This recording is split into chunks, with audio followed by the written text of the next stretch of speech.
What up, fam? Manly Brandon here again with some more beginner tips for workouts. Today I'll be covering calisthenics.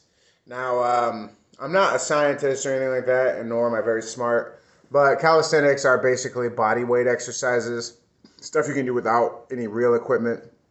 They can all be augmented with equipment, but you don't really need anything really. I mean, like a pull-up bar, maybe you can just go to a jungle. You know what I mean? Like there's this conditions, but you got your classics like push-ups and sit-ups, crunches, stuff like that. Stuff that you can just do around the house.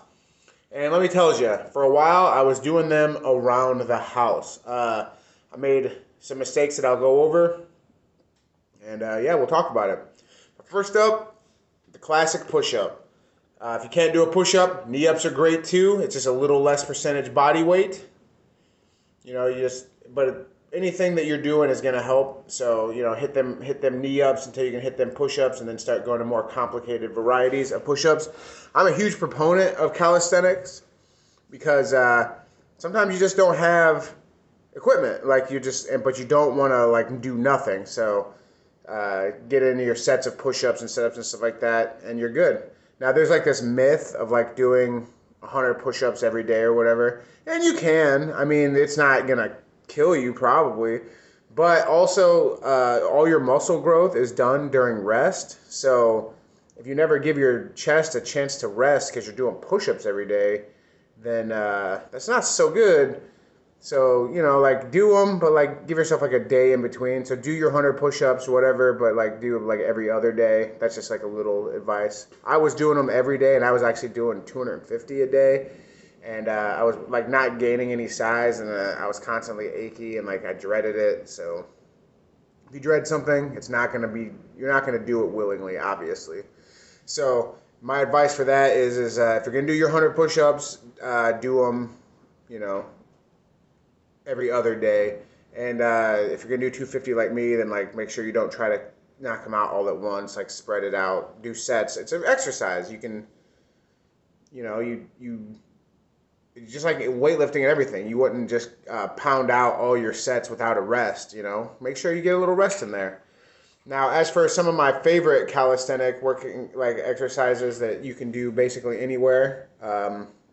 I count walking as a calisthenic exercise and running because it's a non-equipment based exercise. It's more cardio, but I think it should fall under that umbrella, and it probably does. Maybe, I don't know. Maybe I'm wrong, but I count that, and I love walking, as you guys know. Walking around, that's good stuff. It's easy cardio. It's good for your heart. It's just good for the soul. As I mentioned before, push-ups. I love push-ups. Knee-ups is where I started off when I was big. And now I can bang out a whole crap load of push-ups. And it feels good. Good, proper form push-ups are important. Don't be one of the little no range of motion boys and all that stuff. Because, doing 25 actual good push-ups is hard as shit. No matter your fitness level. Even these, crazy CrossFit guys, they're, super in shape, struggle with doing 25 actual full-range push-ups. So don't be discouraged. Push-ups are hard. Bodyweight exercises are a lot harder than you think.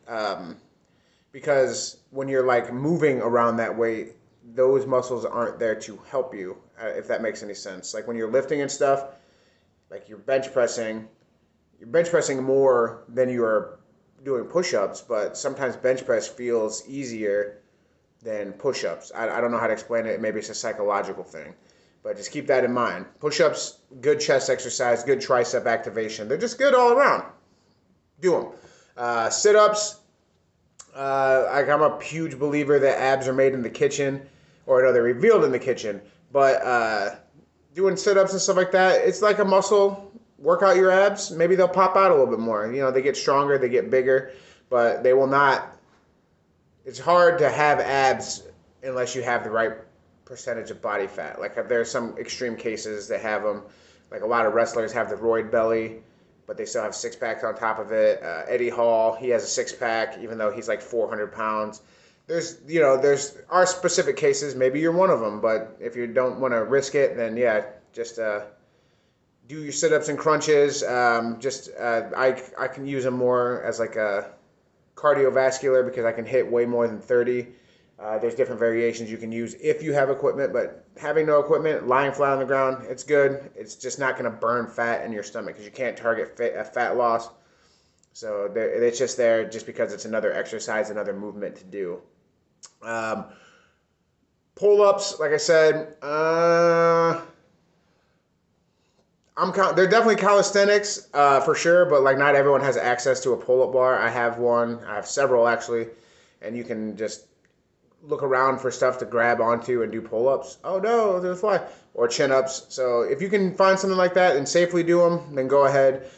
Make sure you're not like flat up against a wall or something trying to do a pull-up.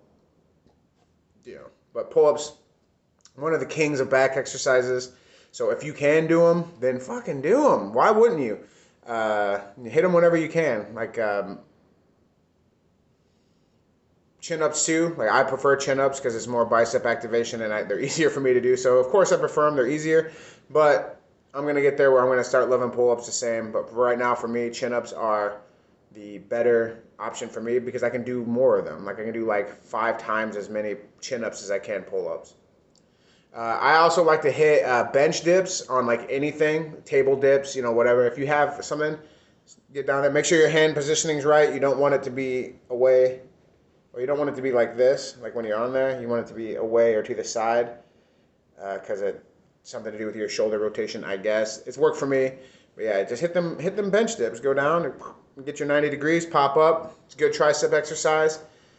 Any kind of like squats without any weight, you just put your arms out. Ooh, I got the bat wings. Yeah, lost a lot of weight.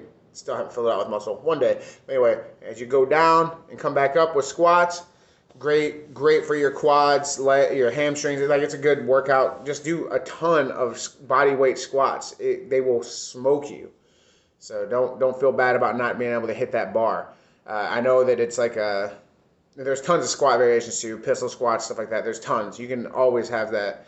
But it's like a kind of like a running joke that calisthenics guys don't have good legs. And they don't have big bulky legs. They have functional muscle legs. Actually, that's kind of what calisthenics is like functional muscle. So you're never going to probably get like super jacked, but you can get a pretty nice physique and one that you can do stuff with. Like you can be doing all kinds of like crazy ninja shit with a calisthenics body. And that's kind of what I'm going for. Like I don't want to get too bulky. And I'm starting pretty late anyway, so whatever. This is how it's going to work out. But yeah, calisthenics body is a great body, and you don't need any extra equipment or anything like that. So I highly recommend doing all the calisthenics you can. Even if you are weight training, throw these in on days when you just can't get to the gym. Like, just don't ever leave gains on the table for no reason. So yeah, that's what I got for today. Calisthenics, definitely something to incorporate with your weight training, or even just that's your only training, as long as you set up your sets and stuff like that, like how you would weight training, and find ways to progressively overload it, either through variation or adding reps, or even like adding a backpack full of some weights or whatever. Whatever you got to do to progressively overload your calisthenics, it's going to help. So yeah, like, comment, and subscribe. If you have any questions, leave them down in the comments. I hope any of this helps you, and I'll see you guys next week. Peace.